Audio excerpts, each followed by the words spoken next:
ఉమామహేశ్వర గారు. ఓకే జయబాబా అండి. ఓకే అండి. జై బాబా. స్పీచ్ చెప్పండి.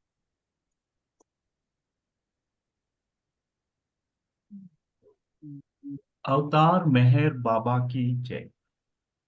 జై బాబా. జయబాబా. అయితే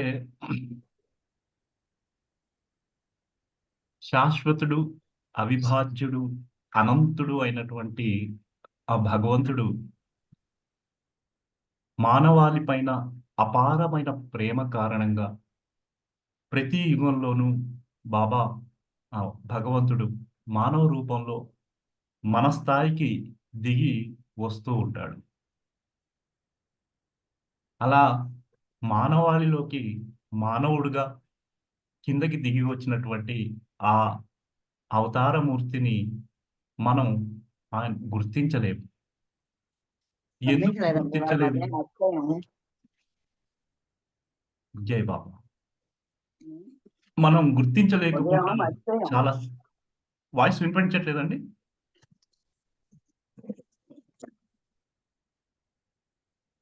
వినిపిస్తుంది వినిపిస్తుంది సార్, వినిపిస్తుంది. బాగా వచ్చిందా? ఇంకెవరు? వినిపిస్తున్నది కానీ డిస్టర్బెన్స్ ఉంది కొద్దిగా. ఎవరో మాట్లాడుతున్నారు. ఇది బాగా శ్రీ కుమార్ గారు వాళ్ళు కొద్దిగా మ్యూట్ చేసుకుంటే. మీది బానే ఉంది, వేరే వాళ్ళది వినిపిస్తుంది. వేరే వాళ్ళది.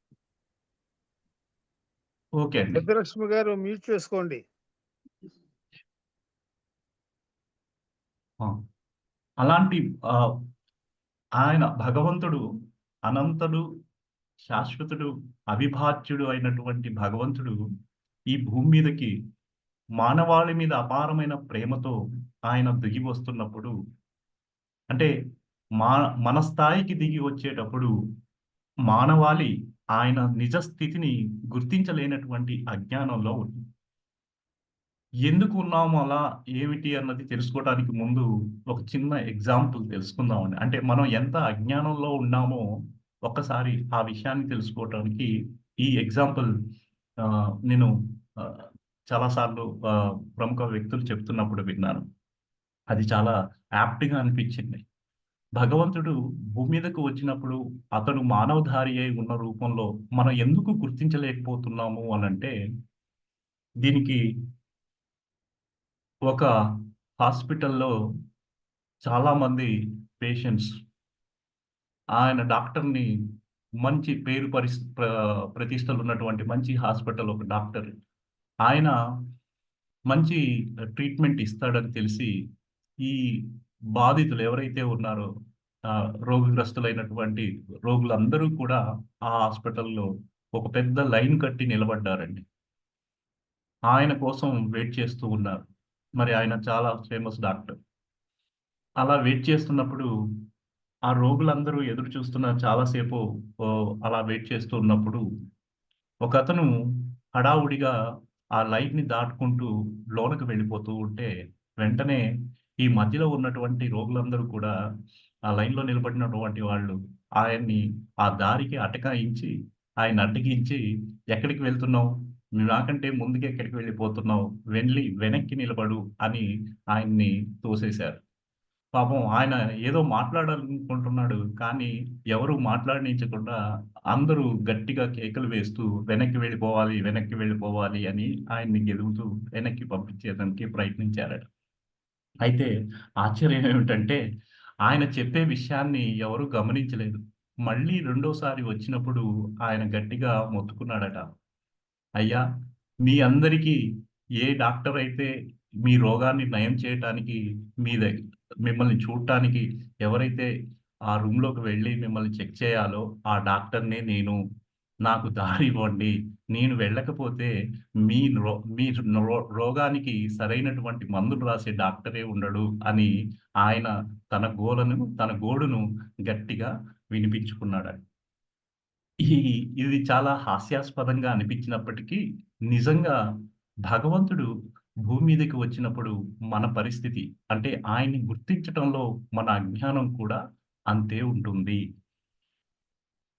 అయితే అలా భగవంతుడు మానవ శరీరంతో వచ్చి ఉన్నప్పుడు ఆయన్ని సాధారణంగా మానవుడిగా పరిగణించి ఆయన అవతార స్థితిని, ఆయన హోదాని గూడా గుర్తించలేకపోతూ ఉంటాం. అవతారుడు ఆయన, ఆయన దివ్యత్వాన్ని ఆయన చాటి చెప్పినప్పుడు కూడా ఆయన్ని అంగీకరించి, విశ్వసించి, ఆరాధించటం అనేది చాలా కొద్ది మందికే అది సాధ్యమవుతుందట. అలా భూమి మీదకి ఆయన వచ్చినప్పుడు ఆయన్ని తిరస్కరించటం అనేది అజ్ఞానంలో ఉన్నటువంటి సాధారణ మానవులందరికీ ఇలాంటి అవస్థ ఏర్పడుతుంది.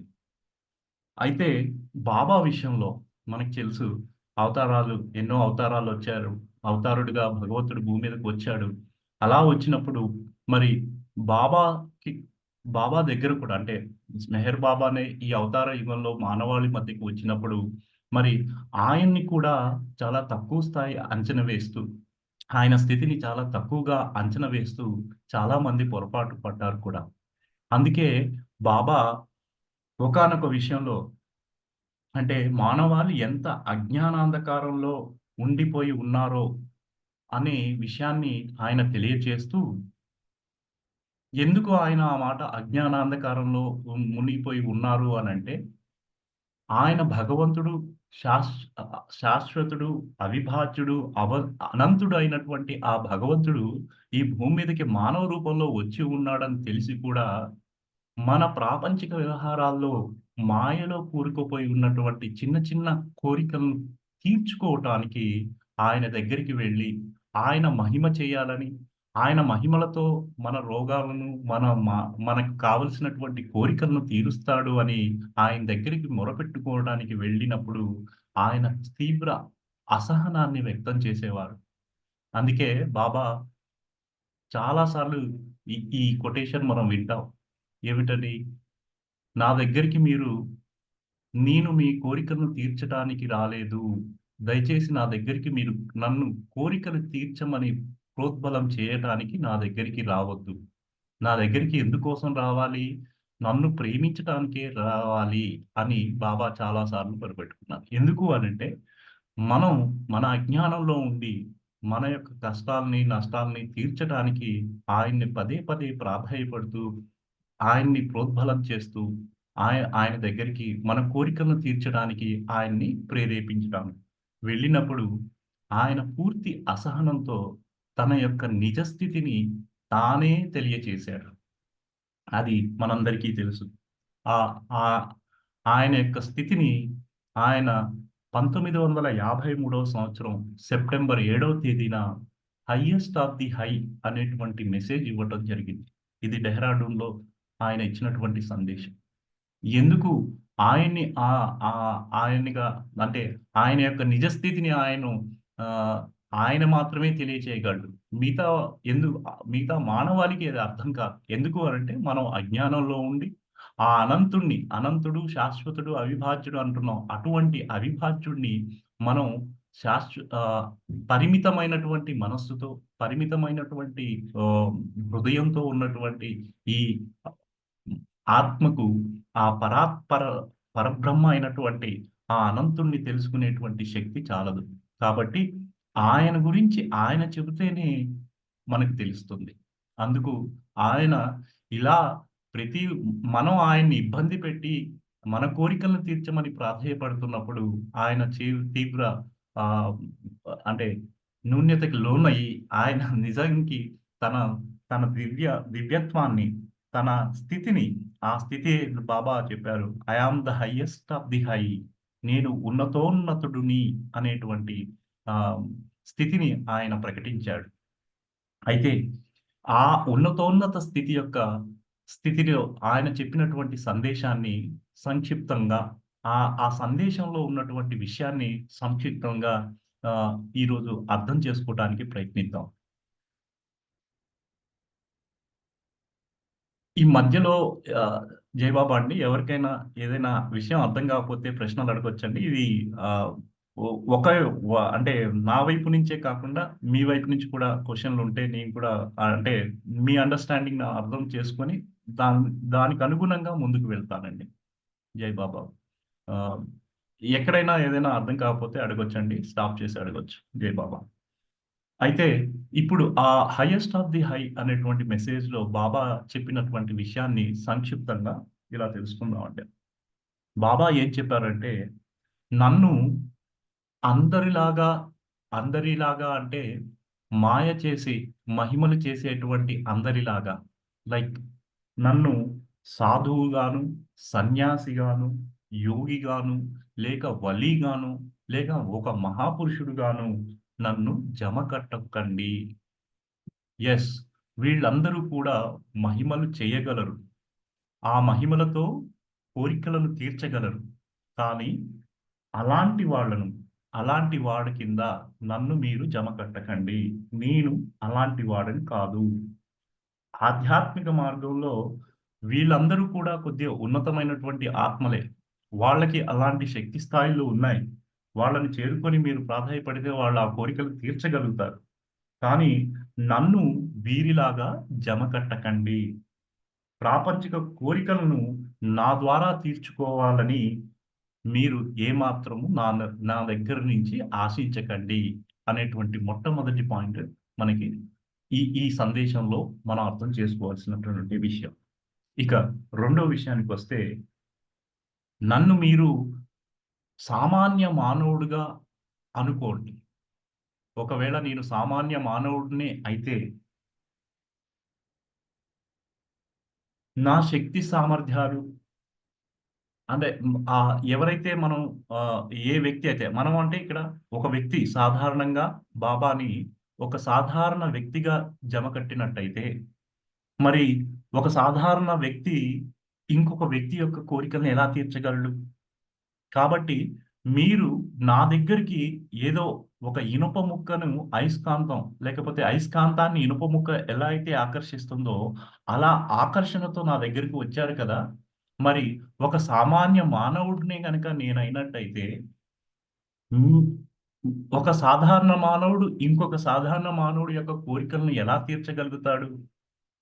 అలా గనక మీ మనసు లేకపోతే మీలో ఉన్నటువంటి మీ హృదయం నన్ను ఒక సామాన్య మానవుడిగా అనుకున్నట్టయితే, నేను మీ కోరికలను తీర్చలేను కదా! కాబట్టి అలా గనక అనుకోని మీరు నా దగ్గరికి వస్తే, నేను మీ కోరికలను తీర్చలేను అనే విషయం మీకే అర్థమై ఉంటుంది. అప్పుడు నా ముందు మీరు మీ కోరికలను మొరపెట్టుకోవాల్సినటువంటి అవసరం లేదు కదా! అంటే మీ హృదయానికి ఒకటి తెలుస్తుంది.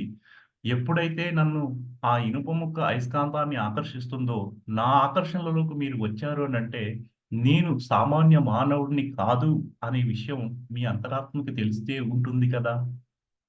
ఈ విషయాన్ని మనం చాలా మంది చెప్పినటువంటి విషయాలు చూస్తూ ఉంటాం. బాబాను మొట్టమొదటిగా ఆయన రూపాన్ని చూసి ఆకర్షించినటువంటి ఎంతో మందిని మనం చూసాం. వాళ్ళు చెప్పే అనుభూతులు చూస్తుంటే మనం తన్మయత్వం చెందుతాం. వాళ్ళు చూసి ఆయన్ని ఆలింగనం చేసుకొని తన్మయత్వం చెందిన స్థితి వేరైతే, వాళ్ళు కళ్ళకు కంటినట్టు ఆ విషయాన్ని చెప్తున్నప్పుడే మనకు ఆయన ఒక సాధారణ మానవుడిగా మనం పరిగణించలేము. అదే విషయాన్ని ఈ సందేశంలో బాబా చెప్తున్నారు.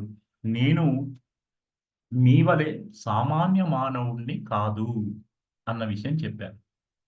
ఇక రెండో విషయం చెప్పారు. మూడో విషయం. ఆ మూడో విషయం ఏంటంటే, నేను ఉన్నతోన్నతుడిని ఇక్కడే డిక్లేర్ చేశారు బాబా. ఆయన యొక్క నిజ స్థితి ఏమిటి అంటే, నేను ఉన్నతోన్నతుడిని అని డిక్లేర్ చేశారు.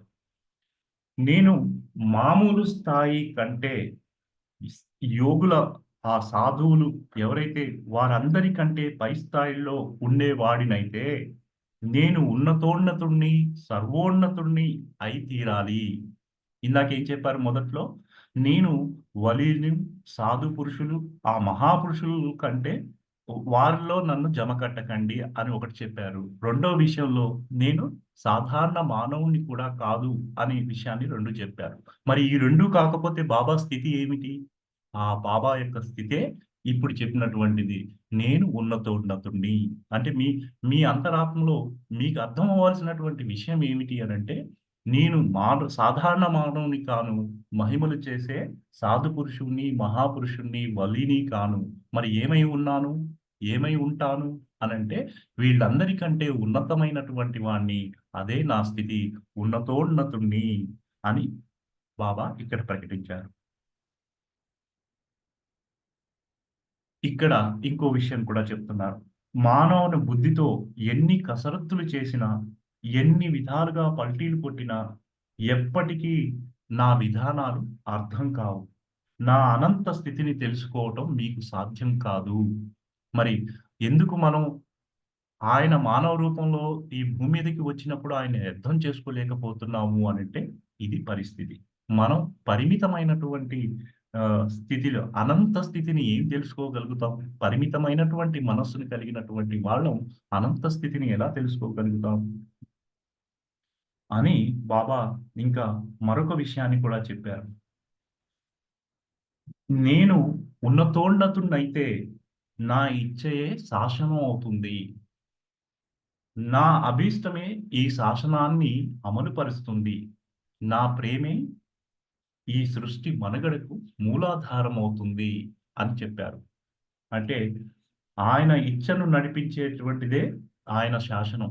అదే అంటాం కదండి, చిన్న ఆకు కూడా కదలలేదు, ఆయన ఇచ్చ లేనిదే. మరి అలాంటి ఇచ్చ ఎలా కలుగుతుంది? ఆయన శాసనం ద్వారానే అది కదులుతుంది. ఆయన శాసిస్తేనే అది కదులుతుంది. అలా శాసించటానికి కారణం ఏమిటి అనంటే ఆయన ఆయన ఆ విధంగా నడవాలి అనేటువంటి విషయాన్ని నడవాలి అనేటువంటిది ఏది నడిపిస్తుంది అనంటే ఈ విశ్వంలో ఉండేటువంటి కదలికలు, ఆరాటాలు, పోరాటాలు ఇవన్నీ కూడా ఆయన ప్రేమ ద్వారానే ఇవంతా నడుస్తుంది. కాబట్టి ఆయన ప్రేమ ముద్ద. ఆ ఉన్నతోన్నత స్థితి ఎలాంటిది అంటే ప్రేమ ముద్ద. ప్రేమతో ఉన్నటువంటి ఒక అమూల్యమైనటువంటి సత్య పదార్థం అతను. కాబట్టి మీరు ఎదుర్కొనేటువంటి ఈ కష్టాలు, క్షణభంగురమైనటువంటి మీ బాధలు, మీ అంతిమ శ్రేయస్సు కొరకు మీ మీద ప్రేమతో, నా ప్రేమ నుండి జనించినవే ఇవన్నీ కూడా. మనకొచ్చేటువంటి కష్టాలు, నష్టాలు, బాధలు ఇవన్నీ కూడా ఆయన నుంచే వస్తున్నాయి. అవి ఎందుకు అంటే ఆయన మన మీద చూపించేటువంటి ప్రేమ ద్వారానే ఇవన్నీ జరుగుతూ ఉన్నాయి అన్న విషయాన్ని కూడా బాబా చెప్పారు. అయితే మీ ప్రాపంచిక కోరికలను తీర్చమనడం కానీ, కోరుకోవటం, నన్ను అసాధ్యమైన పనిని చేయమనటం అనేటువంటివి అన్నీ కూడా ఈ ప్రేమకు వ్యతిరేకంగా పనిచేయటమే అవుతుంది. కాబట్టి వీటిని మీరు కోరుకోనవసరం లేదు. నా పని ఏమిటి అనంటే ఇలాంటి కోరికలు లేకుండా తీర్చేయటమే నా పని అని బాబా మనకు ఇంకో విషయాన్ని చెప్తున్నారు. అయితే బాబా యొక్క కర్తవ్యం ఏమిటి?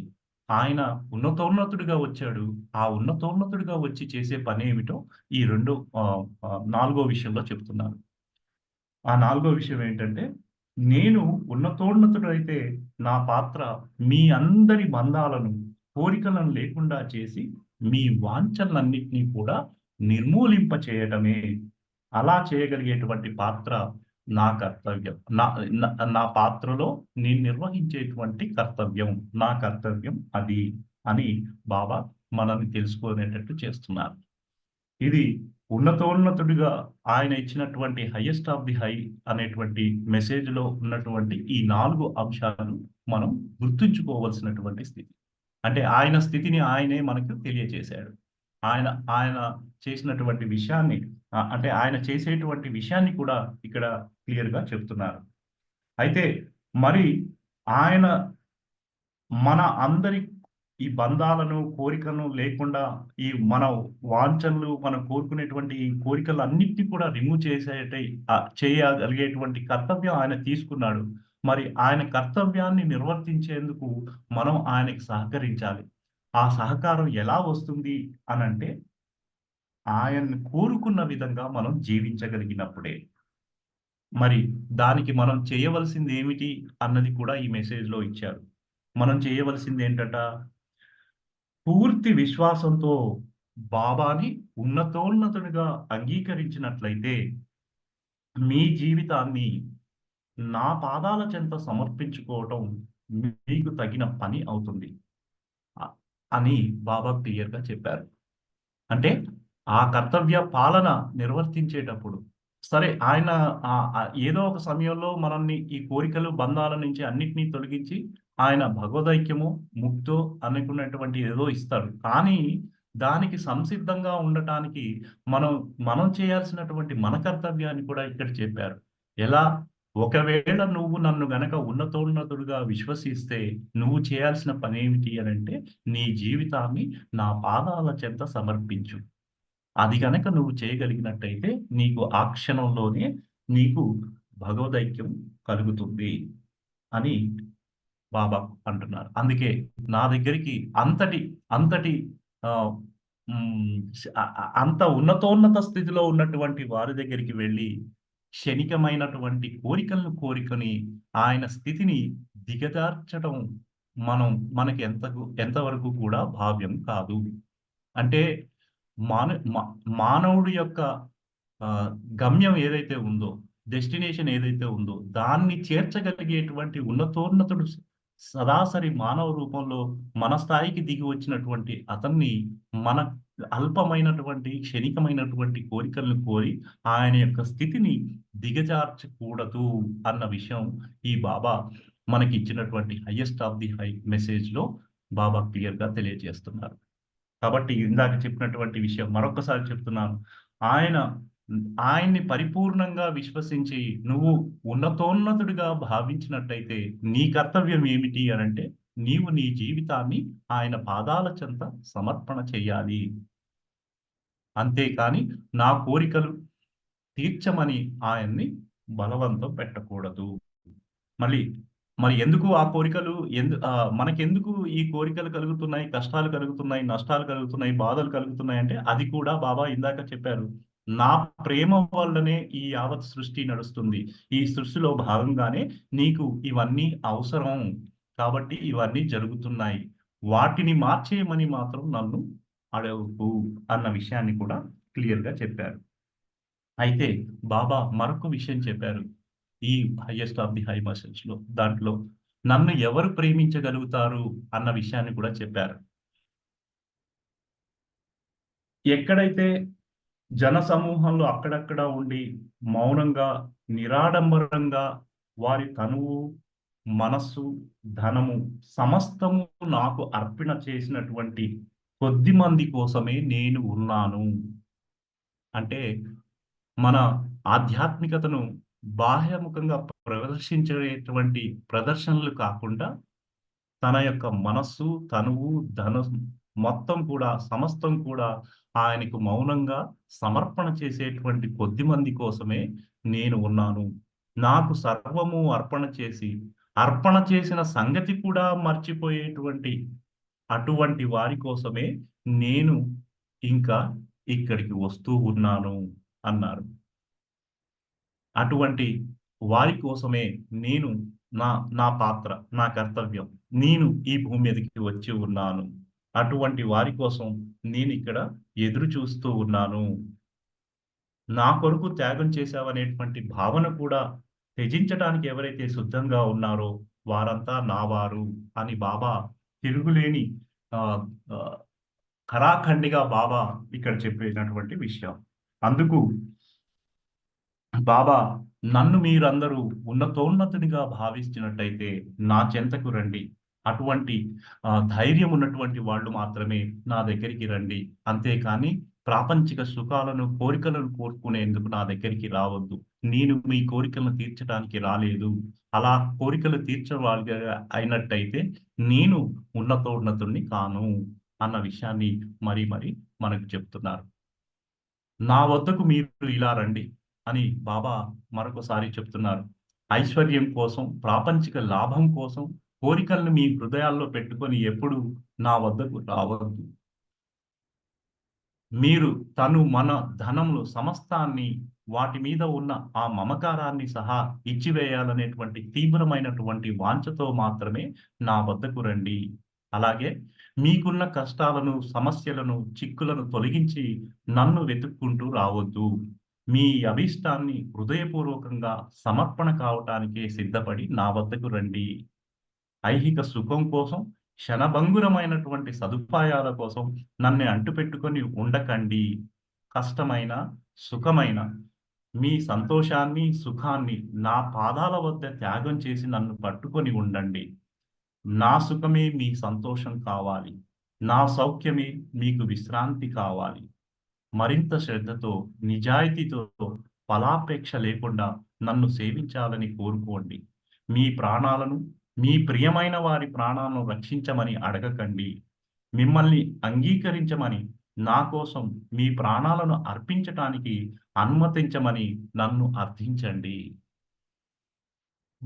భగవంతుణ్ణి ఎలా ప్రార్థించాలో తెలియనటువంటి అజ్ఞానంలో ఉన్నటువంటి మనకి మన తండ్రి ఆ ఉన్నతోన్నత సందేశంలో ఆయన్ని ఏమని అర్థించాలో కూడా ఇక్కడ చెప్తున్నాడు.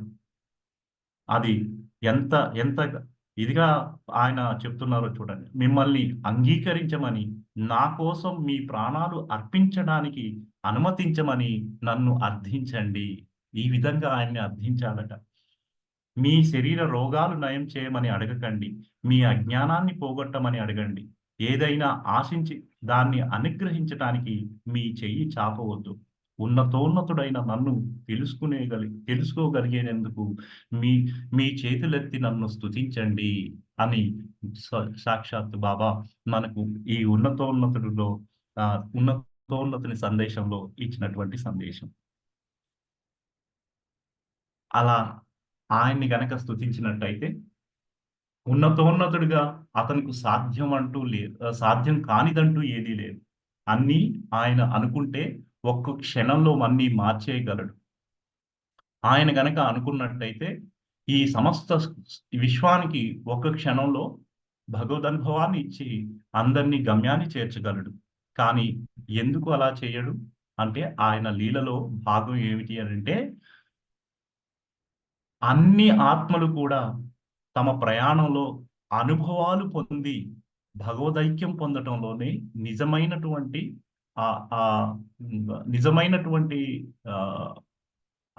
అనుభూతి, ఆ అనుభూతిని పొందుతూ నిజమైన స్థితిని పొందటంలోనే నిజమైన ఆనందం దాగి ఉంది.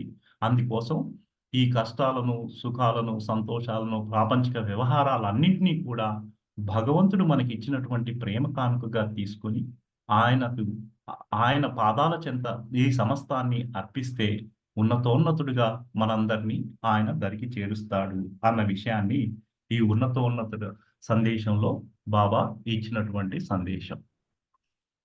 ఇక నాకు ఇచ్చిన సమయంలో 2 నిమిషాలు మాత్రమే ఉందండి. అయితే మరి అలా బాబా ఇచ్చినటువంటి ఈ సందేశాన్ని పాటించినటువంటి వాళ్ళు ఎంతో మంది ఉన్నారు. ఆయన మండలి సభ్యుల్లో చాలా మంది ఉన్నారు. అందులో నిస్వార్థ సేవతో పనిచేస్తున్నటువంటి మండలి సభ్యుల్లో ఒక మండలి సభ్యుని గురించి చెప్పి నా ఈ స్పీచ్ ఆపుతానండి. జై బాబా. అందులో బాహు కల్చూరి గురించి చెప్పుకోవాల్సినటువంటి విషయం. బాహు కల్చూరికి అప్పగించినటువంటి పని ఏమిటంటే వాచ్మెన్ డ్యూటీ.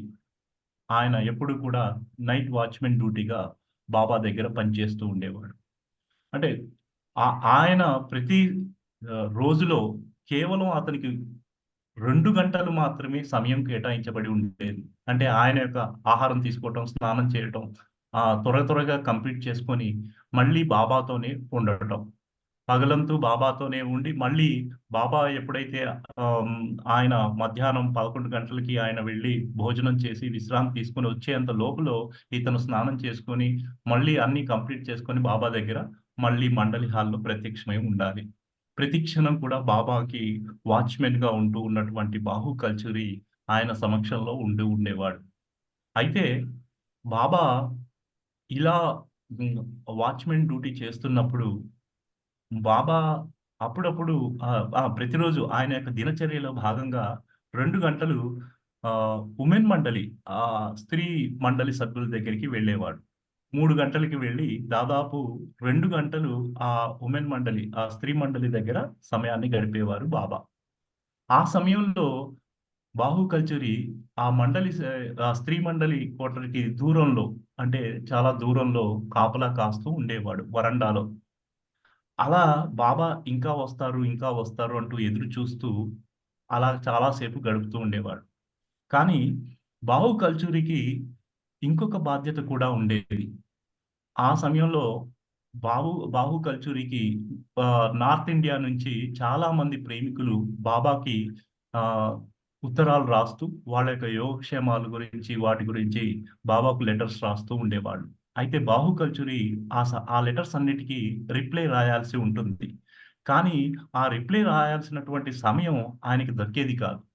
అయితే ఆయన మనస్సులో ఒక ఆలోచన ఉండేదట. ఈ 3 గంటల నుంచి 5 గంటల వరకు ఈ స్త్రీ మండలితో బాబా ఉన్నప్పుడు, నేను ఈ వరండాలో కాపలా కాస్తూ సమయాన్నంతా వృధా చేస్తున్నానే.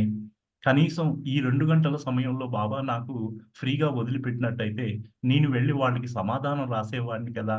అని బావు కల్చూరి అనుకుంటూ ఉండేవాడట. నా సమయాన్నంతా వృధా చేస్తున్నాను అని ఒ అనుకుంటూ ఉండేవాడట. అయితే ఒకసారి అదే రోజు ఆయన బాబా నైట్ వాచ్‌మెన్ డ్యూటీలో ఆయన బాబా యొక్క పాదాలు నొక్కుతూ ఏదో ఆలోచిస్తూ ఉన్నప్పుడు, ఆ రోజు ఆయనకొచ్చినటువంటి ఆహ్, ఒక ఆలోచన. అదేమిటంటే, ఆ రోజు ఆహ్, బాబాకి ఒక న్యూస్ లెటర్ చదువుతూ వినిపిస్తూ ఉన్నప్పుడు, ఒక న్యూ సమాచారం ఆ న్యూస్ లెటర్‌లో ఉన్నటువంటి సమాచారం ఏంటంటే, ఆ రోజుల్లో పెద్ద కరువు కారణంగా చాలా మందికి ఆహారం సరిపోయేది కాదట. అయితే ఆ సందర్భంలో ఆహ్, ఒక ధనవంతుడు, ఒక పారిశ్రామికవేత్త, గొప్ప పారిశ్రామికవేత్త అలా కరువులో ఉన్నటువంటి వాళ్ళందరికి కూడా ఆహారాన్ని వాళ్ళందరికీ ఆహ్, ఏర్పాటు చేశాడట. ఆ విషయాన్ని బాబాకు తెలియజేస్తే బాబా ఆహ్, ఆ సమక్షంలోనే మంచి పని చేశాడు అన్నట్టు తల ఊపారట. అయితే ఈ విషయం బాహు కల్చూరి బాబా పాదాలు నొక్కుతూ ఉన్నప్పుడు ఆయనకొచ్చినటువంటి ఆలోచన. ఎందుకంటే ఆ రోజుల్లో కరువుతో, ఆకలితో, దప్పికలతో ఇబ్బంది పడుతున్నటువంటి వాళ్ళ గురించి బాహు కల్చూరి తలుచుకొని, ఆ పారిశ్రామికవేత్త ఎంత నిస్వార్థపరుడో కదా!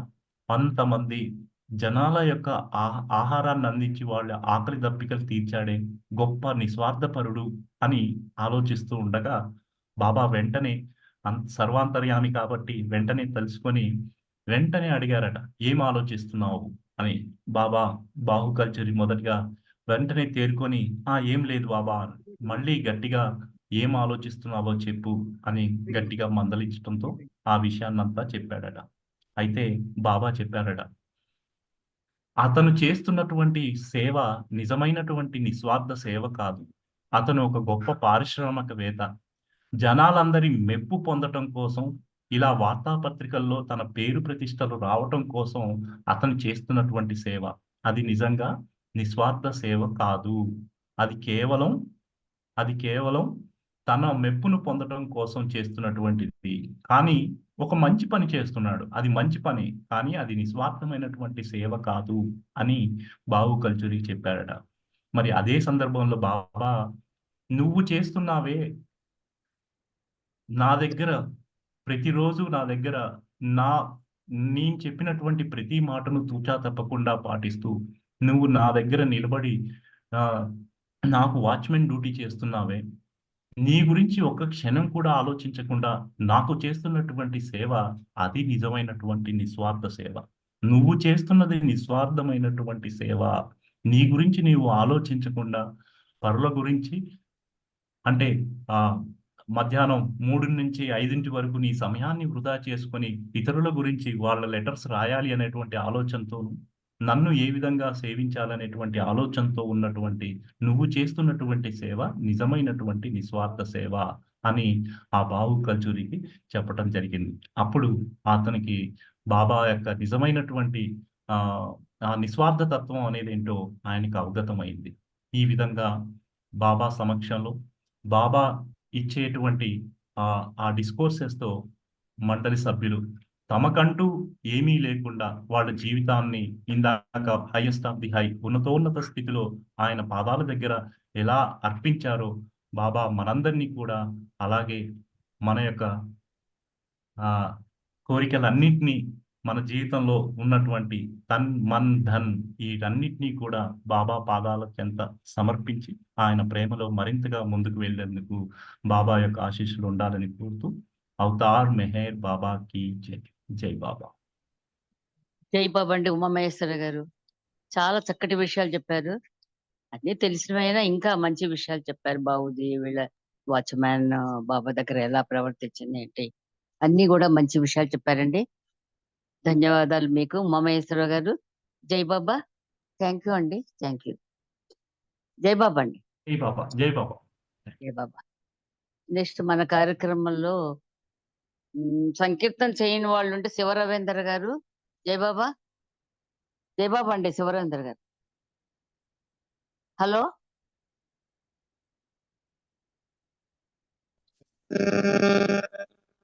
జై బాబా.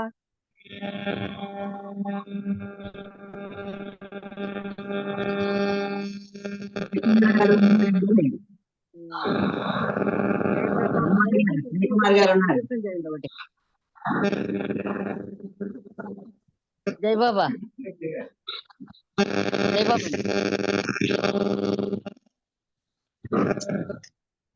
పార్వతి పట్నాయక్ గారు. జై బాబా.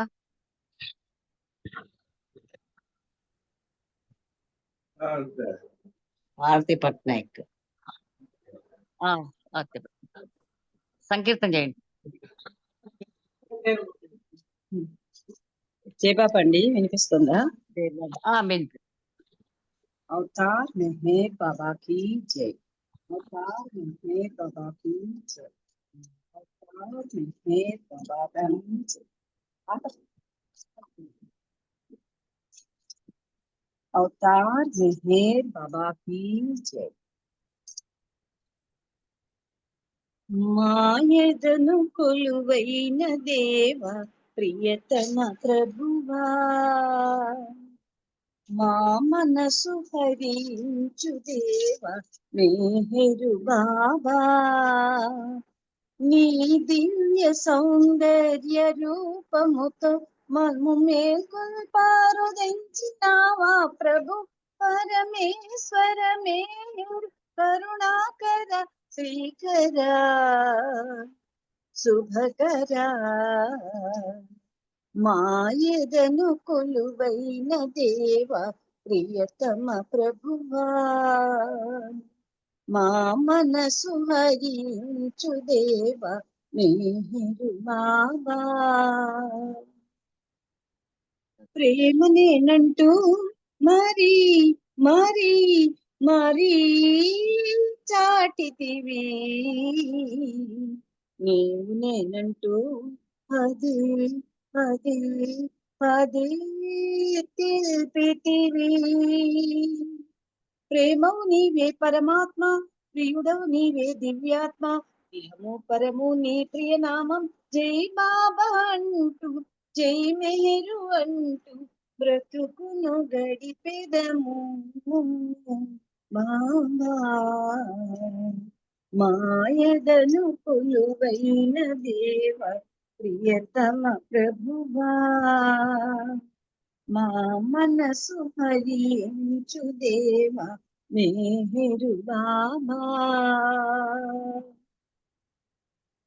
చేరువైనావు మరి మరి మరి ప్రేమతో, చేర పిలిచావు పదే పదే పదే తపనతో, నీవు నేను ఒకటంటూ నేనను భావం విడమంటూ మౌనములోనే చాటున నీకు జై బాబా అంటూ జై మెహరు అంటూ శిరసులు వంచాము బాబా, మాయదను కొలువైన దేవ ప్రియతమ ప్రభువా, మా మనసు హరించు దేవ మేహరు బాబా, నీ దివ్య సౌందర్య రూపముతో మమ్ము మేల్కొల్ప అరుదించినావా ప్రభు పరమేశ్వర మేహరు కరుణాకర శ్రీకర శుభకర, మాయదను కొలువైన దేవ ప్రియతమ ప్రభువా మా మనసు హరించు దేవ మేరు బాబా జై బాబా మెహరు బాబా జై బాబా మెహరు బాబా జై బాబా మెహరు బాబా జై బాబా మెహరు బాబా अवतार मेहर बाबा की जय जय बाबा థ్యాంక్ యూ బాబా జై జై బాబా బాబా అండి జై బాబా చాలా చక్కటి సంకీర్తన, అంత బాగా జై బాబా. చేసినందుకు జై బాబా. మీరే రాశారా ఇది? శ్రీనన్నయ్యనండి ఓకే ఓకే, చాలా జై బాగుంది, బాగా పాడారు. జై బాబా, థ్యాంక్ జై యూ అండి మారుతి గారు. జై ఇంకా నెక్స్ట్ సంకీర్తన శివరవీంద్ర గారు. జై బాబా. హలో శివరవీంద్ర గారు పడతారా సంకీర్తన ఒకటి? ఆ, ఇంకెవరు మనకు పాడేవాళ్ళు ఎవరున్నారు? జై బాబా అండి, ప్రకాష్ అండి పొన్నాడు. శ్రీకుమార్ గారు ఉన్నారండి, శ్రీకుమార్ గారు కూడా. ఆహా, ప్రకాష్ గారా? ప్రకాశం పొన్నాడు.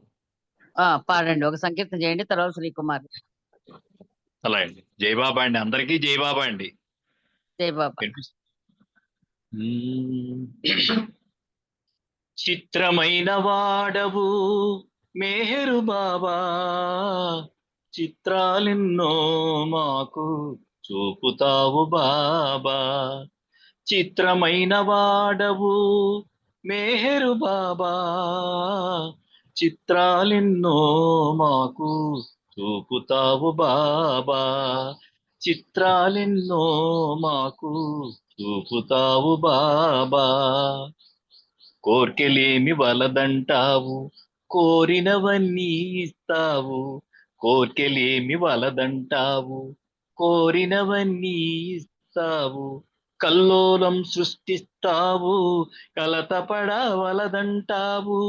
కలతపడవలదంటావు. చిత్రమైన వాడవు మేహరు బాబా, చిత్రాలెన్నో మాకు చూపుతావు బాబా. చిత్రాలెన్నో మాకు చూపుతావు బాబా. నీవు నేను ఒకటంటావు, నన్ను చిత్తు చేస్తుంటావు. నీవు నేను ఒకటంటావు, నన్ను చిత్తు చూస్తుంటావు. మనసనేది మాయంటావు, మనసున నీకిమ్మంటావు. మనసనేది మాయంటావు, మనసున నీకిమ్మంటావు. మనసున నీకిమ్మంటావు. చిత్రమైన వాడవు మేహరు బాబా, చిత్రాలెన్నో మాకు చూపుతావు బాబా. ప్రేమించు ప్రేమించంటావు, ప్రేమించలేదని అంటావు. ప్రేమించు ప్రేమించంటావు, ప్రేమించలేదని అంటావు. నేను నిన్ను ప్రేమించడమే చివరకు మిగిలేది అంటావు. చివరకు మిగిలేది అంటావు. చిత్రమైన వాడవు మేహరు బాబా, చిత్రాలెన్నో మాకు చూపుతావు బాబా. చిత్రాలెన్నో మాకు చూపుతావు బాబా. చిత్రాలెన్నో మాకు చూపుతావు బాబా. అవతార్ మెహర్ బాబా की జై. జై జై బాబా బాబా అండి. అండి. జై బాబా, చాలా చక్కటి బాగా పాడారండి మీరు. మంచి సంకీర్తన, అంత చక్కగా పాడినందుకు జై బాబా, థ్యాంక్ యూ జై అండి. బాబా. నెక్స్ట్ జై బాబా. మన శ్రీకుమార్ గారు. జై బాబా. జై బాబా అండి, శ్రీకుమార్ గారు. జై బాబా అండి. జై బాబా. ఓ హలో. కరుణ, పాడండి చాలు. ఓ కరుణామయ, ఓ కరుణామయ, అకలంక హృదయ నిలయ ఓ కరుణామయ నీ కరుణామయ ఉదయ కాంతులలో వికసించెనయా హృదయ కమలములు నీ కరుణామయ మధురగానమే నీ కరుణామయ మధురగానమే ఏకత్వ పరమ ప్రేమ తత్వము ఓ కరుణామయ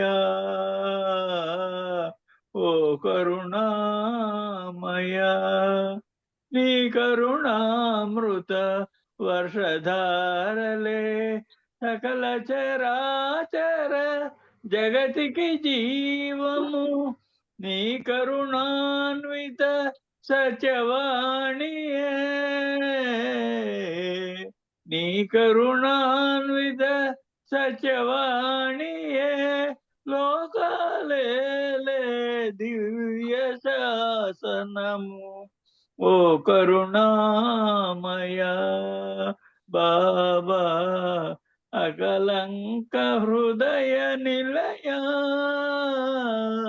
ఓ కరుణామయ నీ కరుణయే మాకాత్మ జాగృతి నీ కరుణయే నీతో బాంధవ్యము నీ కరుణయే మాకాత్మ జాగృతి నీ కరుణయే నీతో బాంధవ్యము నీ కరుణయే నీ ప్రేమ ప్రసాదము నీ కరుణయే నీ ప్రేమ ప్రసాదము మాగడి ప్రోచిన మెహర్ సనాతన మాగడి ప్రోచిన మెహర్ సనాతన ఓ కరుణామయ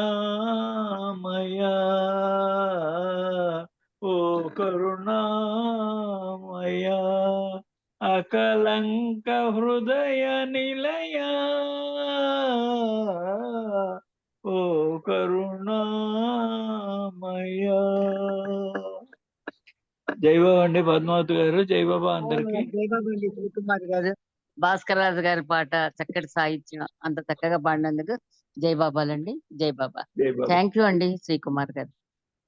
ఇప్పుడు మనకు సిద్ధలక్ష్మి గారు. జయబాబా. జయబాబా అండి సిద్ధలక్ష్మి గారు. జై బాబా పద్మావతి గారు. జయబాబా. నామం 5 minutes చేయండి. హారతి గణేష్ మనకు. अवतार मेहर बाबा की जय। मेहरीश्वरा प्रभु मेहरीश्वरा मेहरीश्वरा प्रभु मेहरीश्वरा मेहरीश्वरा प्रभु मेहरीश्वरा मेहरीश्वरा प्रभु मेहरीश्वरा मेहरीश्वरा प्रभु मेहरीश्वरा मेहरीश्वरा प्रभु मेहरीश्वरा मणिमय शोभित मेहरीश्वरा मंदहासधर मेहरीश्वरा मणिमय शोभित मेहरीश्वरा मंदहासधर मेहरीश्वरा सद्गुरु पूजित मेहरीश्वरा प्रेम प्रभाकर मेहरीश्वरा सद्गुरु पूजित मेहरीश्वरा प्रेम प्रभाकर मेहरीश्वरा मेहरीश्वरा प्रभु मेहरीश्वरा मेहरीश्वरा प्रभु मेहरीश्वरा मेहरीश्वरा प्रभु मेहरीश्वरा मेहरीश्वरा प्रभु मेहरीश्वरा मेहरीश्वरा प्रभु मेहरीश्वरा गुणसदनालय आनन्दभरिताय तेजस्वरूपाय मेहरीश्वरा गुणसदनालय आनन्दभरिताय तेजस्वरूपाय मेहरीश्वरा कारुण्यवदनाय लावण्यचरिताय कालातीताय मेहरीश्वरा कारुण्यवदनाय लावण्यचरिताय कालातीताय मेहरीश्वरा मेहरीश्वरा प्रभु मेहरीश्वरा मेहरीश्वरा प्रभु मेहरीश्वरा मेहरीश्वरा प्रभु मेहरीश्वरा मेहरीश्वरा प्रभु मेहरीश्वरा मेहरीश्वरा प्रभु मेहरीश्वरा मणिमय शोभित मेहरीश्वरा मंदहासधर मेहरीश्वरा मणिमय शोभित मेहरीश्वरा मंदहासधर मेहरीश्वरा सद्गुरु पूजित मेहरीश्वरा प्रेम प्रभाकर मेहरीश्वरा मेहरीश्वरा प्रभु मेहरीश्वरा मेहरीश्वरा प्रभु मेहरीश्वरा मेहरीश्वरा प्रभु मेहरीश्वरा मेहरीश्वरा प्रभु मेहरीश्वरा मेहरीश्वरा प्रभु मेहरीश्वरा అవతార్ మెహర్ బాబాకి జై. జై బాబా అండి. పద్మావతి గారు అందరికి జై బాబా. జై బాబా. సుదర్శన్ గారు చక్కటి నామాన్ని చేశారు, చాలా బాగుంది, చాలా చాలా బాగుంది. థ్యాంక్ యూ అండి సిద్ధలక్ష్మి గారు. జై బాబా.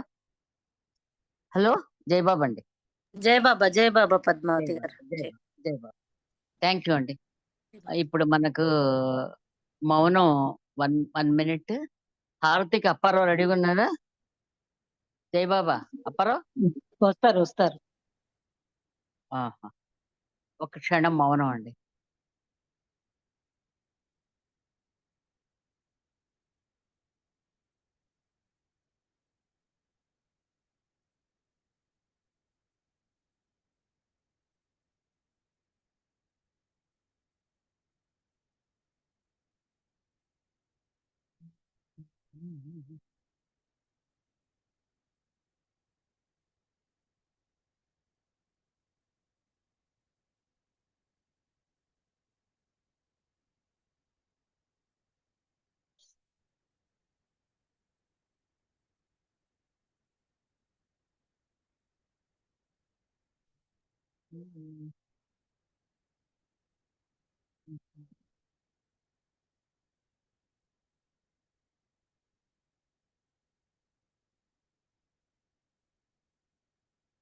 అవతార్ మెహర్ బాబా की जय.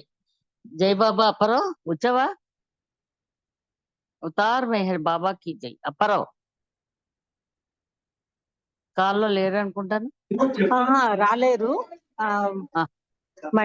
ఉమామహేశ్వర్ గారు మీరు చేయండి హారతి.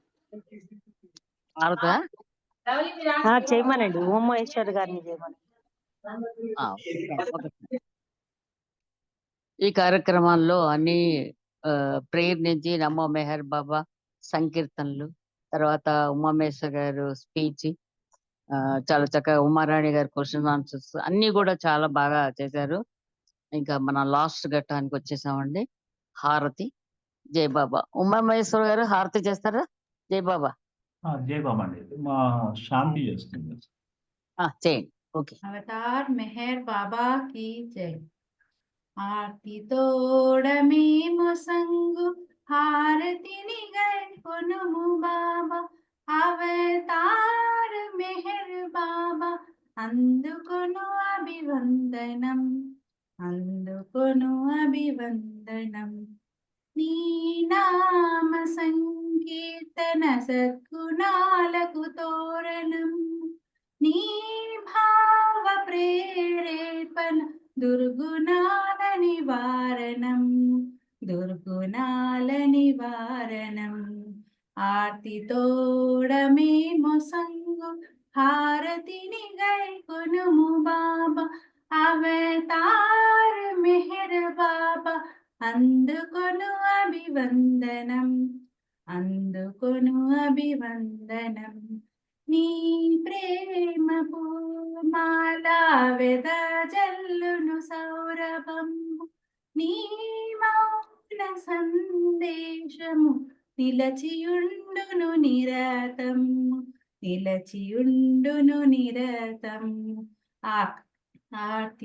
ఆర్తితోడమేము సంగు హారతిని గైకొనుము బాబా అవతార్ మెహర్ బాబా అందుకొను అభివందనం అందుకొను అభివందనం నీరాకై జగతి ఉద్ధరించెను మస్తులందర నీదాన ప్రక్రియతో దారిద్ర్యము తొలగిపోయెను మా దారిద్ర్యము తొలగిపోయెను ఆర్తితోడమేమో సంగు హారతిని గైకొనుము బాబా అవతార్ మెహర్ బాబా అందుకొను అభివందనం అందుకొను అభివందనం అవతార్ మెహర్ బాబా కీ జై జై బాబా.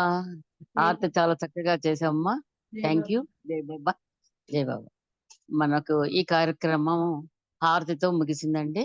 అందరూ చాలా చక్కగా చేశారు. అందరికీ జై బాబా. రేపటి సావాసంలో మనం కలుసుకుందామండి. అందరికీ జై బాబా. అవతార్ మెహర్ బాబా కి జై. జై బాబా అండి. అందరికీ జై బాబా అండి. జై బాబా. దేవండి అందరికీ జై బాబా. తార్ మెహర్ బాబాకి జై. అందరికీ జై బాబా అండి. అవతార్ మెహర్ బాబాకి జై. జై.